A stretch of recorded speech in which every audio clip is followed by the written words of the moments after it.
बिहार के मुख्यमंत्री सम्राट चौधरी तो बन गए, लेकिन सम्राट चौधरी के सामने 3 बड़े सवाल है। क्या सम्राट चौधरी बिहार को इस सवालों का जवाब दे पाएंगे? बिहार के जनताओं को झेल पाएंगे? बिहार के विपक्षी को झेल पाएंगे?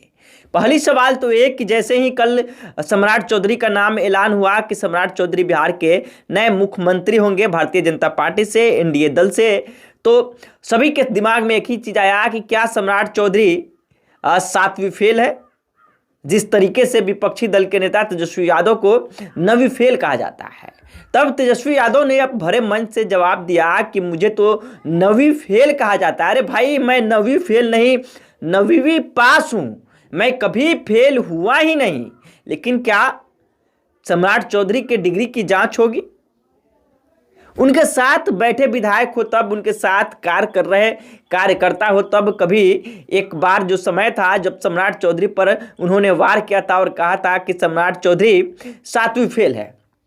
चुनाव के समय जनसुराज के नेता प्रशांत किशोर ने भी कहा था कि ये 7वीं फेल है सम्राट चौधरी, अपनी डिग्री दिखाए, इनकी डिग्री की जांच होनी चाहिए।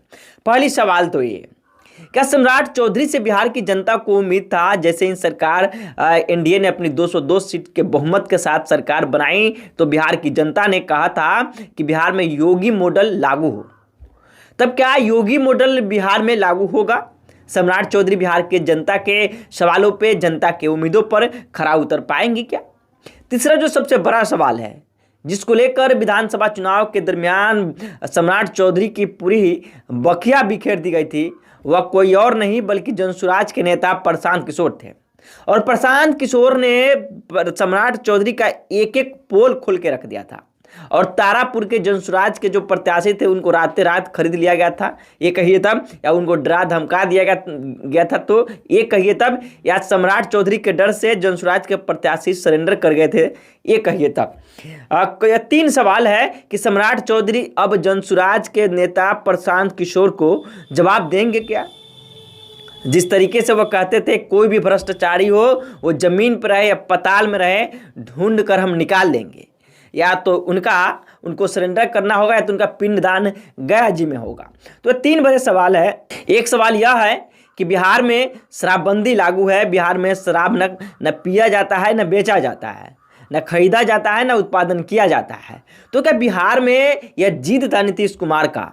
नीतीश कुमार बिहार में शराबबंदी लागू किए थे और बिहार के एक एक जनता को रोड पर उतारकर मानव श्रृंखला में खड़ा करके बिहार में वह शराबबंदी कानून लागू कर दिया था। लेकिन जैसे ही नीतीश कुमार राज्यसभा चले गए, मुख्यमंत्री पद से इस्तीफा दे दिए, उसके बाद से क्या लगता है कि बिहार में शराबबंदी खत्म होगी, बिहार में शराब खुल जाएगी सम्राट चौधरी के आने के बाद? क्योंकि बिहार में कई सारे ऐसे नेता है, कई सारे ऐसे गणितज्ञ हैं जो बताते रहे कि शराबबंदी से हमारे देश के राजस्व को घाटा हो रहा है। तो क्या सम्राट चौधरी के आने के बाद, सम्राट चौधरी के मुख्यमंत्री बनने के बाद बिहार में शराबबंदी खत्म हो जाएगी, बिहार में शराब बिकना शुरू हो जाएगा, बिहार में शराब चालू हो जाएगा? यह भी सवाल सम्राट चौधरी के सामने है। सम्राट चौधरी के सामने कई सारे ऐसे सवाल और कई सारे ऐसे चिन्ह है जो खड़ा होंगे। सम्राट चौधरी को इस बात का जवाब देना होगा।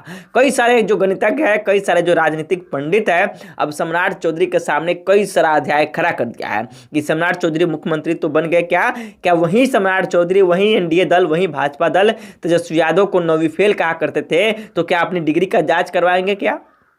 दूसरी बात, जो सम्राट चौधरी पर हमेशा विधानसभा चुनाव के दरमियान मुखर होकर प्रहार प्रशांत किशोर किया करते थे, क्या उस चीजों का जवाब दे पाएंगे क्या? सम्राट चौधरी के उम्मीद से लोग, ये बिहार की जनता उम्मीद लगा रहे थे कि बिहार में योगी मॉडल लागू होगा, क्या सम्राट चौधरी बिहार में योगी मॉडल लागू करेंगे क्या? अब सम्राट चौधरी के सामने यह भी सवाल है कि बिहार में नीतीश कुमार के जाने के बाद बिहार में शराबबंदी खत्म होगी क्या? बिहार में फिर से शराब चालू होगी क्या? इन सभी सवालों का जवाब सम्राट चौधरी दे पाएंगे क्या? अपना राय कमेंट बॉक्स में जरूर लिखिए कि सम्राट चौधरी के मुख्यमंत्री बनने से बिहार में क्या क्या बदलाव हो सकता है। धन्यवाद।